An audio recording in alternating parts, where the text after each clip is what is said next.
Hello and welcome back to London Cycle Routes. Today I'll be showing you how to cycle from Walthamstow in northeast London to Leyton, just down the road. This ride takes a little over 15 minutes and you can do the whole thing on quiet streets and protected cycle lanes while passing some brilliant new public spaces along the way. By public transport, the same journey takes more like half an hour and requires you to go by bus, so cycling is a great option for making this local trip. If you find this video useful or you just enjoy watching it, then please don't forget to subscribe to the channel, as I try to post new videos just like it every week. I'd also like to say a huge thank you to everyone who supports the channel on Patreon. If you'd like to contribute too, then you can find a link in the description below the video. Alright, let's get going. So we're starting on Forest Road by the Bell Junction in the middle of Walthamstow, and the first thing we're going to do is turn around and head up Howard Road. I say up because Howard Road is a pretty steep hill, though it's a manageable one and it's relatively short as well. There's no through traffic on these first streets that we're on, so you're unlikely to run into many cars, and thankfully when we do run into one here, the driver is really polite and waits to let us past, which is a nice surprise. We are looking to turn off right in a moment down a little alleyway called Aubrey Way, and I'm a big fan of how this has been done. Even though it's really quite a small place, the council's found space for greenery, trees, a rustic surface and a nice little informal cycle path, which makes this area a bit more permeable by bike and is a useful cut through for us today. Really nice touches like that I think let you know that you're in the London borough of Waltham Forest, which does a really great job with this kind of thing. We use this parallel zebra crossing to get over Churchill, and we find ourselves in the Walthamstow Village low traffic neighbourhood, which has really been the template for a lot of similar schemes across the city to reduce traffic since it was installed about a decade ago now. There are a lot of modal filters and road closures around here, which means that traffic levels are low on the back streets that we're currently using, but in a moment we're actually going to take an even more direct route on the main road and check out some of the relatively new protected cycle lanes that the council has put in on Hoe Street in the last few months. Now, bits of these lanes have been complete for a while, but they actually now, as of earlier this year, run all the way down from Walthamstow Central Victoria Line station, where we are now, to Lea Road, which is a big route across the borough in itself. You can see that these are with flow protected lanes, so we've got a curb here protecting us from the general traffic, and in the opposite direction we'd ride on the other side of the street. There is a dangerously driven van here, unfortunately demonstrating that these lanes don't completely eliminate all interactions with traffic, but for the most part they do make it so that this quite busy main road, Hoe Street, becomes perfectly nice to ride down for people of any ability really. One nice thing about this Hoe Street scheme is that it's not just cycle lanes. The council has also used the opportunity of digging up the streets to add a little bit of greenery in where there's space, and you can see the planting beds here just brightening up the road a little bit. They don't just look nice, but they also help with the drainage and flood resilience in the area, which is a genuine issue in this city and will increasingly be so as the climate changes. The other great thing about this scheme is that it connects to existing cycle lanes and existing parts of London's cycle network. So we're coming up here to Lea Road, which goes all the way down to Hackney, and then you can take routes beyond to, central London, South London. And the way that this junction works is really quite good, I think. You wait for a green light here, but then it's a simultaneous green on all the arms for bikes and pedestrians. So we made a two-stage turn there, and we were able to go right, fully protected, without interacting with any traffic or with pedestrians in fact.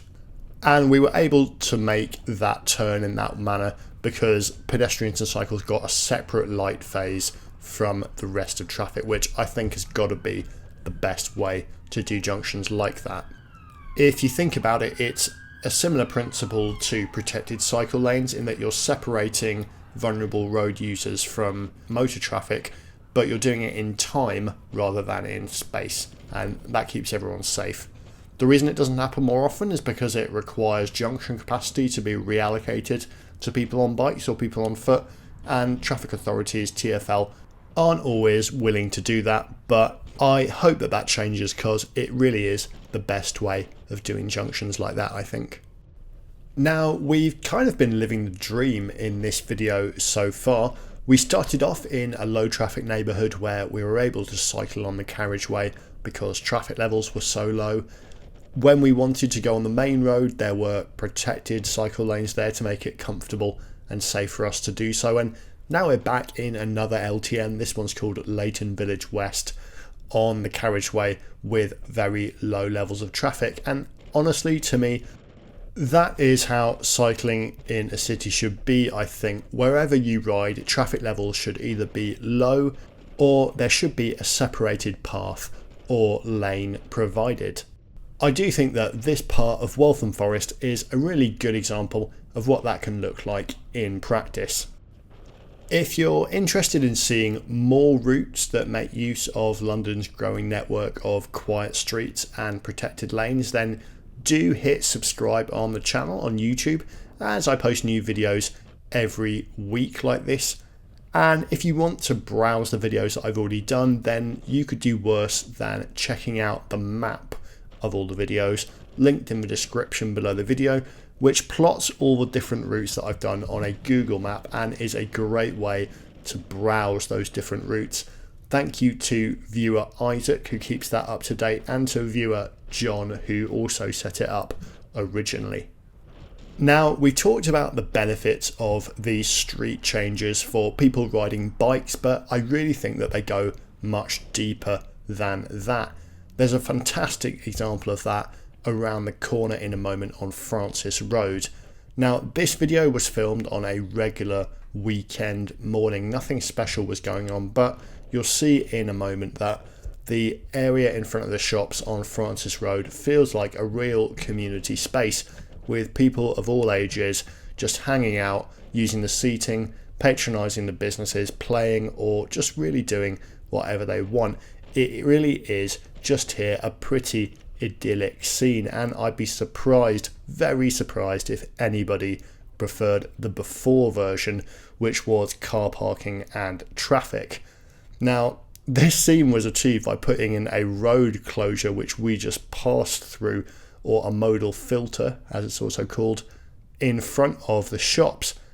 This is a trick that was pioneered in Waltham Forest about 10 years ago. There were actually protests in Walthamstow when they did the same thing on Orford Road, where you can find a similar scene today, and nobody would change it back now. But it's an approach that's also making its way to other parts of London. One of the most successful has got to be Dulwich Square in Southwark, which used to be a pretty nasty road junction and is now a lovely village square. I also love Fentiman Road in Oval, part of Lambeth, which has created a mini sort of seating and town square and garden too. And there are plenty of other examples going in all the time, all across the city, and those have all gone in the last few years, and they're now a tried and tested way of creating a little town square and reclaiming streets from traffic and parked cars. And yeah, the approach of reducing traffic also makes the area better for cycling, which is important for the purpose of this channel. But frankly, as I said, I think the benefits go far beyond that. Thank you so much for watching that today. I hope it was interesting, and if you've not found your way down to this little bit of London before, that it was eye-opening too, and maybe gave you some ideas of bits of your local community that could potentially be improved.